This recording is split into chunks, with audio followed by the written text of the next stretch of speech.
Asyhadu an la ilaha illallah wa asyhadu anna Muhammadar Rasulullah.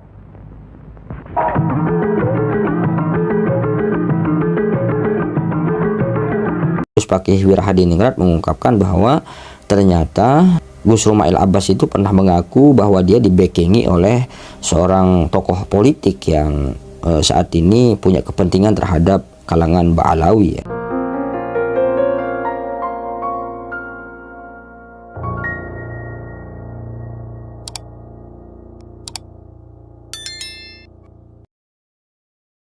Assalamualaikum warahmatullahi wabarakatuh. Alhamdulillah wassalatu wassalamu ala Rasulillah sayyidina wa maulana Muhammad ibn Abdullah wa ala alihi wa ashabihi ajma'in, amma ba'du.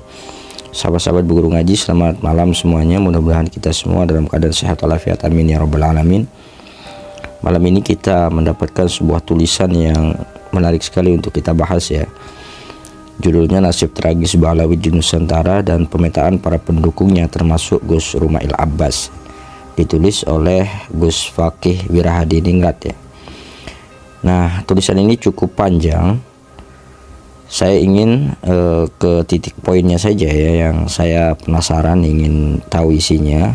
Di sini berbicara tentang Rumail Abbas ya. Nah, di sini nih, teman-teman bisa baca sendiri ya di sini. Terkait pendukung Ba'alawi yang bernama Rumail Abbas. Dari semua narasi pembelaan Ba'alawi, baik dari golongan Ba'alawi sendiri atau pendukungnya, tidak ada perlawanan yang paling cerdas dan bermutu kecuali dari dia, dari Rumail Abbas maksudnya. Yang lain termasuk Habib Aventador, Habib Wafi, Habib Buya Yahya dan lain-lain, kelasnya masih cheerleaders. Saya nggak tahu ya apa maksudnya memanggil semua dengan Habib ya sama Gus Fakih ya. Mungkin karena membela Habib ya. Kalau Aventador jelas Habib, tapi kalau Wafi kelihatannya dia bukan dari keturunan Ba'alawi ya. Begitu juga Buya Yahya. Kalau gurunya dari Habib mungkin ya. Banyak ngawurnya dan bermain retorika semata, apalagi Habib Idrus Masyhur membedakan nukleotida dengan haplogrup saja tidak paham, tapi dengan konyolnya berani bahas di ruang publik. Dan di sini dia cantumkan link YouTube-nya ya. Walah drus parah ente. Kembali ke Rumail Abbas. Awalnya penulis sama sekali tidak tertarik menanggapi semua pendukung Ba'alawi yang menolak validasi tes DNA, kecuali tentu saja Bung Fikri Syahab, karena penulis merasa penyesatannya keterlaluan, namun dengan cara yang sangat elegan.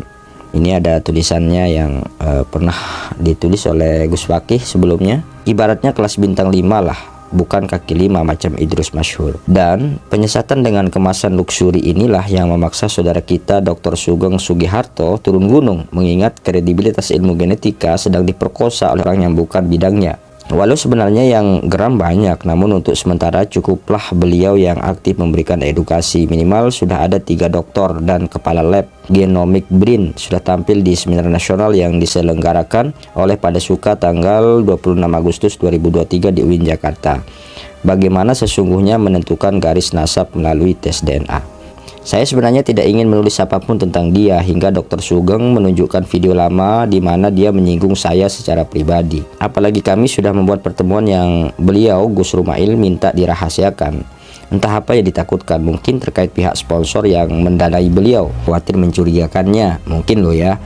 Waktu itu dia ingin ketemu saya dan Gus Fuad, dan dijembatani Dr. Sugeng bertempat di Pompes Gus Fuad Pleret, Jogja. Itu kesimpulannya sebagai berikut. 1. Klaim beliau adalah pegiat sejarah atau historian yang dulu membela kaum Syiah, tertuduh Islam liberal dan korban G30 SPKI.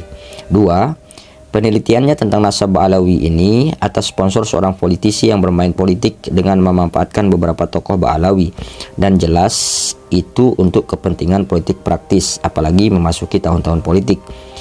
Ketiga, dia sudah dipanggil habaib baik yang Sunni, kantor RA Pusat, maupun yang Syiah, di mana yang Ba'alawi Syiah jauh lebih open-minded dan cerdas dalam bersikap daripada yang Sunni. Infonya, beberapa Ba'alawi bersedia tes DNA di lab Dante Jerman dalam koordinasi dengan Gus Rumail pula. Keempat, beliau dari jalur ibu mengaku keturunan Sunan Kalijaga dan keluarga Mbah Mutamakin Pati, artinya masih bagian dari keluarga Wali Songo pula.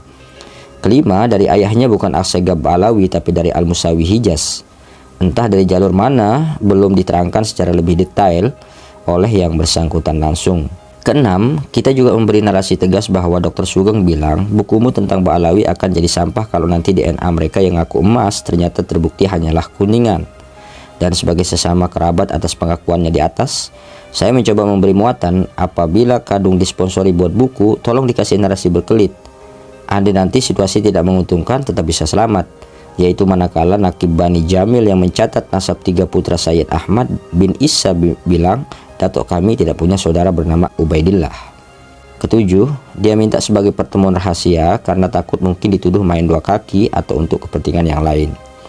Awalnya kami akan mematuhinya, namun karena akhirnya beliau cederai sendiri, terpaksa pertemuan tersebut kami buka ke publik.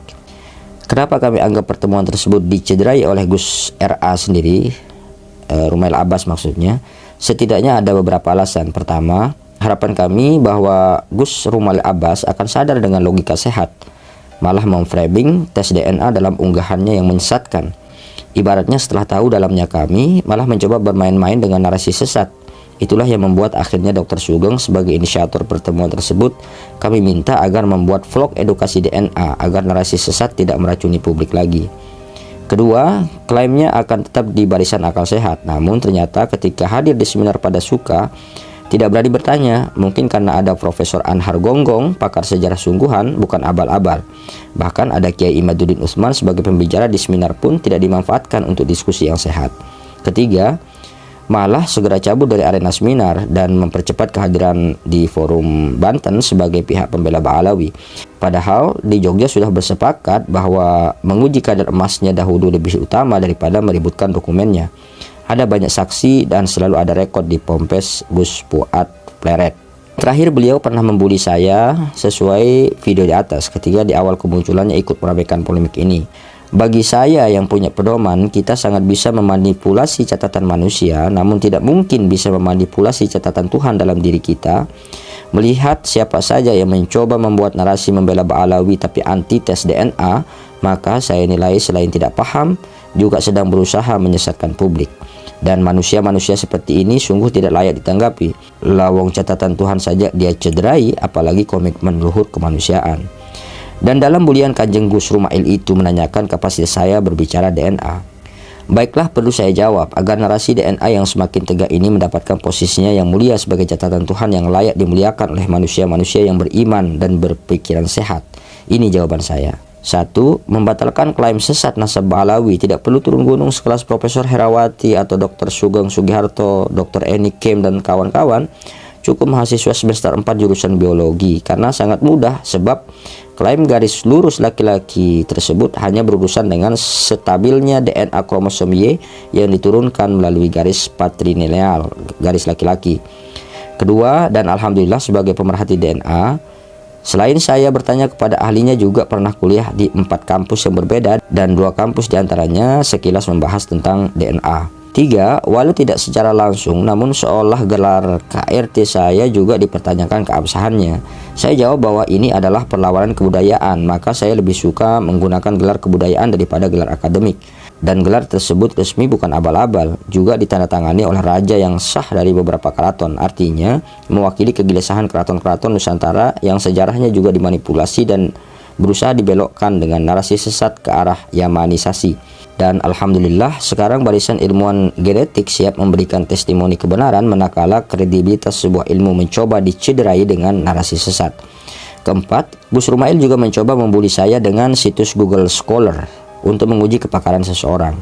Dan sekarang saya pertanyakan balik, beliau yang sudah berani menghina para pahlawan bangsa, bahkan memuji Mufti Batavia yang anteknya Belanda, serta narasi-narasi lain yang membuat banyak patriotik bangsa mendidih darahnya, di manakah posisinya di situs Google Scholar dan tulisan-tulisan ilmiah apa yang sudah terdaftar di situ? Kalau juga tidak ada, berarti kelasnya masih pemerhati, bukan ahli, atau jangan-jangan hanyalah peneliti pemula. Harapan saya janganlah publik diberi harapan palsu, terutama Ba'alawi. Tuntaskanlah dulu kepakaran Anda, baru membela dengan metodologi dan narasi yang benar. Saya sepakat dengan Dr. Sugeng, Anda orang yang cerdas. Semoga dikutuk jadi doktor, agar bisa berbicara kebenaran dengan kaidah yang benar. Dalam konteks sebagai saudara, izinkan memberi nasihat. Tetaplah berdosa memberi harapan palsu kepada yang palsu. Ya itu ya sekilas ya tulisannya Gus Fakih, ini panjang banget. Jadi itu tanggapannya terkait dengan Rumail Abbas ya. Dan yang cukup mengejutkan dalam tulisan Gus Fakih Wirahadiningrat ini adalah ketika dia menyebutkan beberapa poin hasil pertemuan beliau atau isi pertemuan beliau bersama Gus Fuad Pleret, kemudian Dr. Sugeng dan Rumail Abbas di rumahnya atau di pondoknya Gus Fuad Pleret di Jogja. Dan salah satu poin yang sangat krusial di sini adalah Gus Fakih Wirahadiningrat mengungkapkan bahwa ternyata Gus Rumail Abbas itu pernah mengaku bahwa dia dibackingi oleh seorang tokoh politik yang saat ini punya kepentingan terhadap kalangan Ba'alawi ya. Tentu ini menjadi aib yang sangat serius buat Rumail Abbas dan harus diklarifikasi, harus dijawab, karena kalau tidak dijawab berarti secara tidak langsung dia membenarkan apa yang dikatakan oleh Gus Fakih Wirahadiningrat itu. Demikian sahabat-sahabat, sekedar sebagai update perkembangan terkini dari polemik nasab Ba'alawi ini. Mudah-mudahan bermanfaat sebagai tambahan literasi kita di dunia digital ya. Terima kasih. Wallahul muwaffiq ila aqwamit thoriq. Wassalamualaikum warahmatullahi wabarakatuh.